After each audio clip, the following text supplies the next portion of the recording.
This is the easier-to-read version of Fahrenheit 451 by Ray Bradbury, retold by Sara Simpson. Part 1, The Hearth and the Salamander, aligns with pages 1 to 7 in the 2013 reprint of Fahrenheit 451. It was a pleasure to burn. It felt good to see the fire turn things black and change them into something new. The man held the hose in his hands. Kerosene sprayed out of the hose, feeding the fire, so it got bigger and bigger. He was excited to watch the fire. He was wearing a helmet with the number 451 on the front. 451 degrees Fahrenheit was the temperature at which paper caught fire and burned.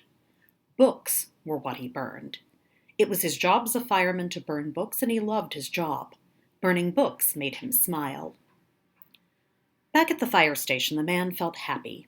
He took a shower, then slid down the fire pole to the downstairs part of the fire station. He walked out the door into the cool night air and started to walk towards home. It was fall, and leaves blew across the sidewalk. It was quiet except for the sound of the wind, but he felt like someone was following him. He stopped and looked around. There was no one there. He kept walking. He felt like someone was there again, and he stopped again. This time when he turned around, he saw a teenage girl. The girl didn't see him. She was busy looking down at the way her feet crunched in the leaves. She was curious about everything and wanted to experience every sight, sound, and smell around her.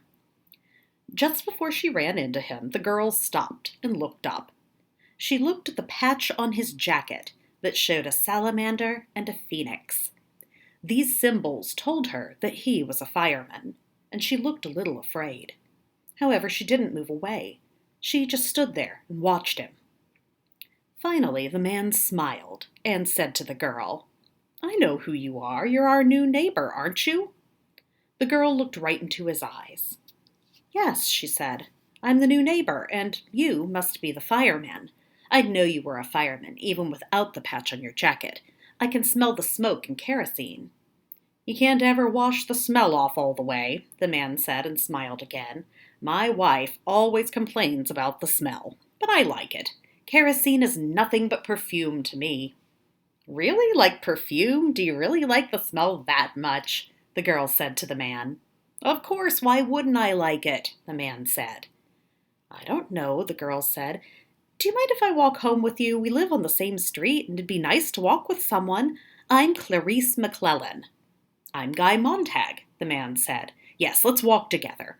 Why's a young girl like you out walking around so late at night? How old are you?"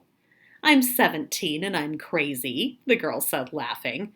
"My uncle says all teenagers are crazy.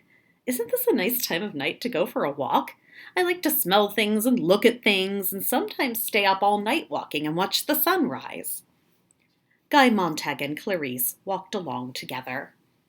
"You know, I'm not afraid of you at all," Clarice said to Montag. Montag felt surprised. "Why would anyone feel afraid of me?" Guy asked. "Lots of people are afraid of firemen," Clarice said. "They see firemen going out and breaking down the doors to people's houses looking for books, and it makes them feel afraid, even if they don't have any books. But you aren't scary. You're just a regular man like anybody else." For the first time, Guy stopped to think about how other people thought of him. He hadn't thought about people being afraid of him because he was a fireman before. "How long have you worked as a fireman?" Clarice asked. "I've been a fireman since I was 20 years old," Montag said. "I'm 30 now, so 10 years. "I know your job is to find books and burn them," Clarice asked, "but I'm curious. Do you ever read any of the books you burn?" Montag laughed. Read a book? It was the silliest thing he'd ever heard. Books were for burning, not reading. Everyone knew that. "Reading books is against the law," Montag laughed. "Yes, of course," Clarice said. "I was just being silly." "Burn 'em to ashes, then burn the ashes," Montag said. "That's the official slogan of firemen. It's what we always say." Guy and Clarice walked along in silence for a little while. "I have a question," Clarice said to Montag. Is it true that a long time ago, firemen used to put fires out instead of starting them? I heard that houses would sometimes catch on fire, and firemen would come. The hoses sprayed water, and their job was to put the fire out. No, Guy laughed. Houses have always been totally fireproof. Take my word for it. Why are you laughing? Clarice asked. You laugh when I haven't said anything funny. You answer me right away. You never stop to think what I've asked you. Montag started to laugh again, but he stopped himself. You're a very odd girl, he said. Don't you have any respect for adults?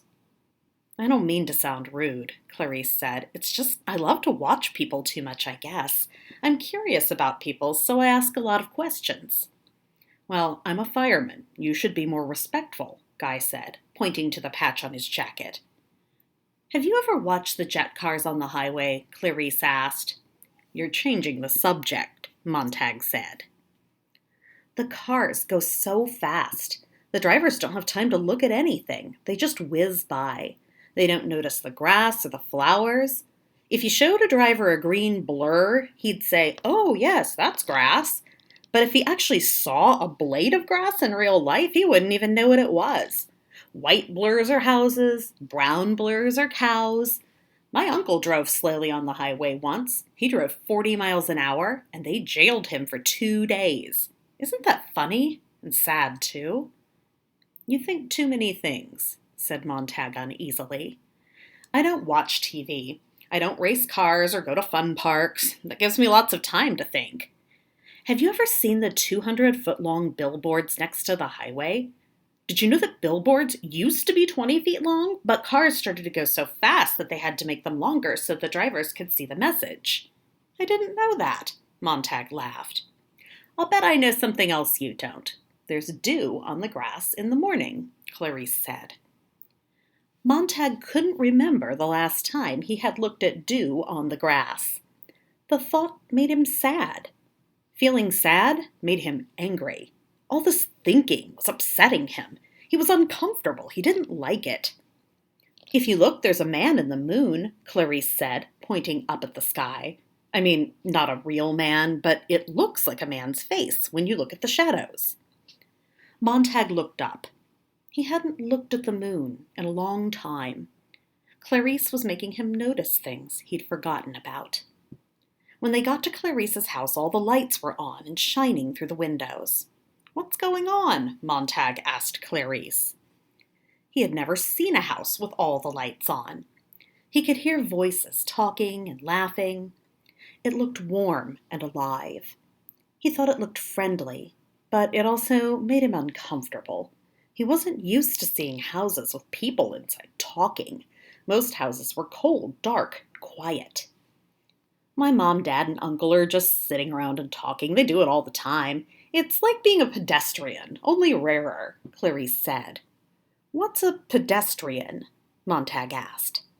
Someone who walks places instead of driving in a car, Clarice said.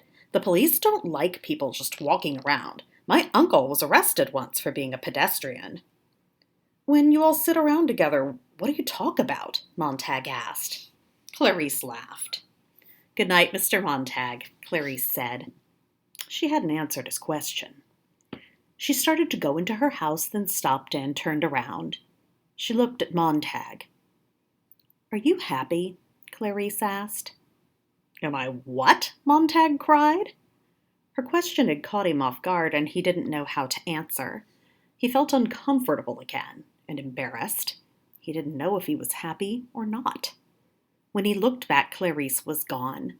The front door of her house closed behind her.